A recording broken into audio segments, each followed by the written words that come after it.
Harvey Milk Biography 1930 to 1978. Harvey Milk became one of the first openly gay officials in the United States in 1977 when he was elected to the San Francisco Board of Supervisors. Tragically, he was killed the following year. Who was Harvey Milk? Gay rights activist and community leader Harvey Milk made history when he became one of the first openly gay officials in the United States in 1977 when he was elected to San Francisco's Board of Supervisors. He was tragically shot and killed the following year, and numerous books and films have been made about his life. Early years. Milk was born on May 22, 1930, in Woodmere, New York. Reared in a small middle-class Jewish family, Milk was one of two boys born to William and Minerva Milk. A well-rounded, well-liked student, Milk played football and sang in the opera at Bay Shore High School. Like his brother, Robert, he also worked at the family department store, Milk's. After graduating from the New York State College for Teachers in 1951, Milk joined the U.S. Navy, ultimately serving as a diving instructor at a base in San Diego, California, during the Korean War. Following his discharge in 1955, Milk moved to New York City, where he worked a variety of jobs, including public school teacher, production associate for several high-profile Broadway musicals, stock analyst and Wall Street investment banker. He soon tired of finance, though, and befriended gay radicals who frequented Greenwich Village. New life in San Francisco. In late 1972, bored with his life in New York, Milk moved to San Francisco, California. There, he opened a camera shop called Castro Camera on Castro Street, putting his life and work right in the heart of the city's gay community. For much of his life, Milk had stayed quiet about his personal life. He had known since high school that he was gay, and even in the wake of an emerging gay rights movement, the deliberate and careful Milk chose to remain on the sidelines. But things had started to turn for him toward the end of his time in New York, as he befriended a number of gay radicals who frequented Greenwich Village. In San Francisco, his life and outspoken politics evolved even further. As Castro Camera increasingly became a neighborhood center, Milk found his voice as a leader and activist. In 1973, he declared his candidacy for a position on the San Francisco Board of Supervisors. A novice politician with little money, Milk lost the election, but the experience did not deter him from trying again. 2 years later, he narrowly lost a second election for the same seat. By then, Milk had become a political force, an outspoken leader in the gay community with political connections that included San Francisco Mayor George Moscone, Assembly Speaker and future City Mayor Willie Brown and future United States Senator Dianne Feinstein. In 1977, Milk, who was known affectionately as the mayor of Castro Street, finally won a seat on the San Francisco City County Board. He was inaugurated on January 9, 1978, becoming the city's first openly gay officer, as well as one of the first openly gay individuals to be elected to office in the United States. While his campaign certainly incorporated gay rights into his platform, Milk also wanted to tackle a wide variety of issues, from childcare to housing to a civilian police review board.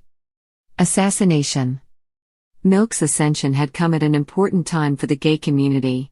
While many psychiatrists still considered homosexuality a mental illness at this time, the liberal Moscone had become an early supporter of gay rights and had abolished the city's anti-sodomy law. Moscone had also appointed several gays and lesbians to a number of high-profile positions within San Francisco. On the other side of Moscone was Supervisor Dan White, a Vietnam veteran and former police officer and fireman, who was troubled by what he perceived as a breakdown in traditional values and a growing tolerance of homosexuality. Elected to the San Francisco City County Board in 1977, he frequently clashed with the more liberal Milk on policy issues.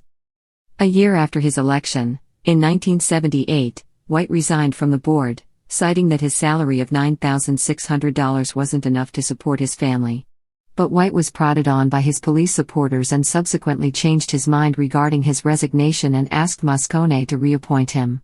The mayor refused, however, encouraged by Milk and others to fill White's spot with a more liberal board member. For White, who was convinced that men like Moscone and Milk were driving his city downhill, it was a devastating blow. On November 27, 1978, White entered City Hall with a loaded .38 revolver. He avoided the metal detectors by entering through a basement window that had been negligently left open for ventilation. His first stop was at the mayor's office, where he and Moscone began arguing, eventually moving to a private room so that they could not be heard. Once there, Moscone again refused to reappoint White, and White shot the mayor twice in the chest and twice in the head. White then went down the corridor and shot Milk, twice in the chest, once in the back and twice again in the head. Soon after, he turned himself in at the police station where he used to work. Dan White's trial. White's trial was marked by what came to be known as the Twinkie defense, as his lawyers claimed that the normally stable White had grown slovenly prior to the shootings due to abandoning his usually healthy diet and instead indulging in sugary junk food such as Coke, donuts and Twinkies. In a surprising move, a jury convicted White of voluntary manslaughter rather than murder, and White would subsequently serve just 6 years in prison. In 1985, a year after his release, a distressed White committed suicide. As a result of White's downgraded conviction, peaceful demonstrations by Castro's gay community outside City Hall turned violent. More than 5,000 policemen responded by entering nightclubs armed with truncheons and assaulting patrons. By the riot's end, 124 people were injured, including 59 policemen. This episode is known in history as the White Night Riots. Movie. In the years since the killings, Milk's legacy as a leader and pioneer has endured, with numerous books and films made about his life. In 2008, Sean Penn starred as Milk in the acclaimed biopic Milk. Penn ended up winning the 2009 Academy Award for Best Actor for his portrayal of the slain politician. U.S. Navy ship. In July 2016, the U.S. Navy announced it would be naming a yet-to-be-constructed tanker after Milk in his honor. The ship would be called the USNS Harvey Milk. Milk's nephew praised the decision, saying it would send a green light to all the brave men and women who serve our nation, that honesty and authenticity are held up among the highest ideals of a nation's military. San Francisco politician Scott Wiener also celebrated the announcement. When Harvey Milk served in the military, he couldn't tell anyone who he truly was, he wrote in a statement. Now our country is telling the men and women who serve, and the entire world, that we honor and support people for who they are. However, some critics argue that Milk would not have wanted such an honor, citing Milk was opposed to the Vietnam War.